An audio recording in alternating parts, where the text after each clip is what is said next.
Hello friends, चलिए आज class and instances attributes पढ़ते हैं। एट्रीब्यूट्स का मतलब है कोई भी डेटा या कोई भी वेरिएबल, जैसे ये नेम है या मार्क्स, ये एट्रीब्यूट वैल्यू है। मेरी क्लास के लिए हमारे पास दो तरह के एट्रीब्यूट्स होते हैं।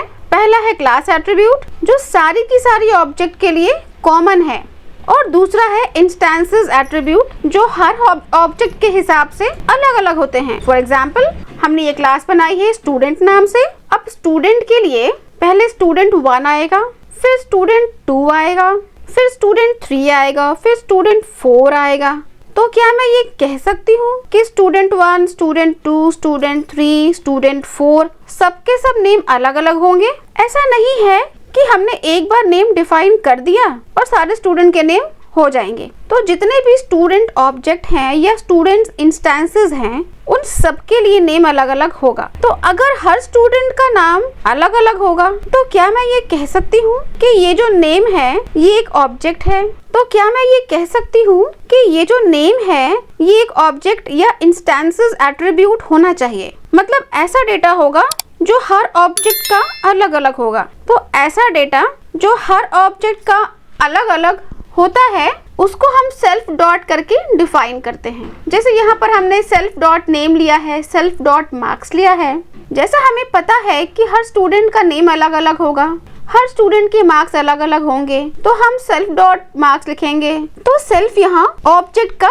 रेफरेंस है, मीन्स हम ऑब्जेक्ट के लिए मार्क्स डिफाइन कर रहे हैं, हम यहाँ ऑब्जेक्ट के लिए नेम डिफाइन कर रहे हैं। तो ये सेल्फ डॉट नेम और self dot marks instances attribute है जो हर एक ऑब्जेक्ट के लिए अलग अलग होगा। और क्या मैं ये कह सकती हूँ कि हमारे पास एक क्लास है स्टूडेंट नाम से, तो सारे स्टूडेंट 1, स्टूडेंट 2, स्टूडेंट 3, स्टूडेंट 4 अगर हम सेम ही कॉलेज का डेटाबेस बना रहे हैं या सेम कॉलेज के सिस्टम के ऊपर काम कर रहे हैं तो कॉलेज का नाम सेम होगा। मीन्स स्टूडेंट 1, स्टूडेंट 2, स्टूडेंट 3 और स्टूडेंट 4 के सारे सेम कॉलेज में पढ़ते हैं, तो सबके लिए कॉलेज का नाम सेम होगा। तो क्या मुझे हर स्टूडेंट के कॉलेज का नाम अलग अलग स्टोर करवाना होगा? लेकिन ये तो बिल्कुल सही नहीं है, क्योंकि ऑब्जेक्ट अपनी मेमोरी के अंदर स्पेस को ऑक्यूपाई करती है। और मुझे अगर ये पता चले कि सारे ही ऑब्जेक्ट के लिए सेम ही डेटा मुझे स्टोर करवाना है, तो क्या मैं उसे 4 डिफरेंट बार स्टोर करवाऊंगी? मुझे 50, 100 या 1000 ऑब्जेक्ट बनाने हैं, तो उतने ही बार मुझे ये सभी स्टोर करवाना होगा? बिल्कुल भी नहीं। तो इसलिए जो चीज कॉमन होती है उससे हम एक क्लास एट्रीब्यूट बना देते हैं और उससे हम एक टाइम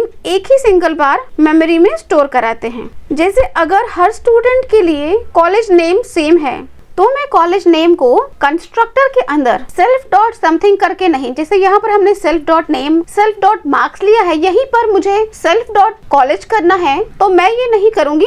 मैं यहाँ लिखूंगी college name equal to ABC college. तो हर स्टूडेंट के लिए कॉलेज नेम सेम हो जाएगा। मैं चाहूँ तो कॉलेज का नेम भी प्रिंट करवा सकती हूँ। यहाँ पर लिखेंगे print S2 dot college name.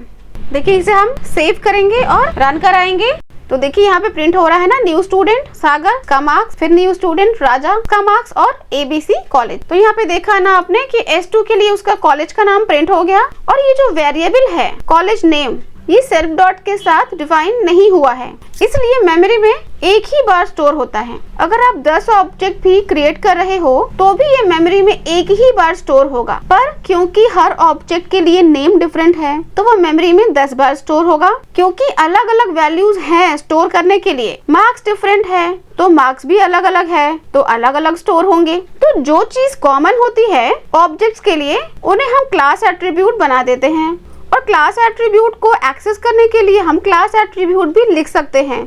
जैसे यहाँ पे S2 कॉलेज की जगह हम लिख सकते हैं स्टूडेंट।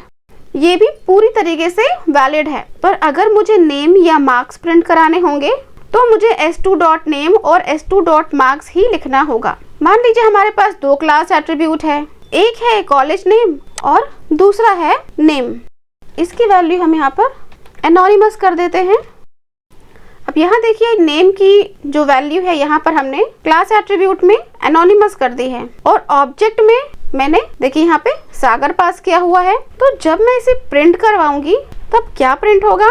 मैं जब इसे रन कराऊंगी तो मेरे पास सागर प्रिंट होगा। मैं आपको सेव करके और रन करा के दिखाती हूँ। देखिए सागर प्रिंट हो रहा है, यहाँ कहीं भी एनोनिमस प्रिंट नहीं हुआ है ना, क्योंकि जब भी सेम नाम का हमारे पास क्लास एट्रीब्यूट होता है और सेम नाम का हमारे पास ऑब्जेक्ट एट्रीब्यूट होता है तो हमेशा ऑब्जेक्ट एट्रीब्यूट की जो प्रेसिडेंस है वो क्लास एट्रीब्यूट से हायर होती है। मींस अगर सेम नेम है तो हमेशा ऑब्जेक्ट को ही प्रेफरेंस मिलेगी, उसी को हायर प्रायोरिटी मिलेगी। और ऐसा हम कराते भी नहीं है। हम क्लास एट्रीब्यूट और ऑब्जेक्ट एट्रीब्यूट सेम नहीं रखते हैं। ये जनरली उस केस में मिल जाता है जब ऑब्जेक्ट ने अपना नाम ही नहीं दिया हो या किसी स्टूडेंट ने अपना नाम नहीं दिया है तो उसका नाम बाय डिफॉल्ट एनोनिमस हो जाएगा। तो आप इसे बना के देखिएगा। ठीक है, आज के लिए इतना ही। अगली बार मेथड पढ़ेंगे, तब तक के लिए बाय।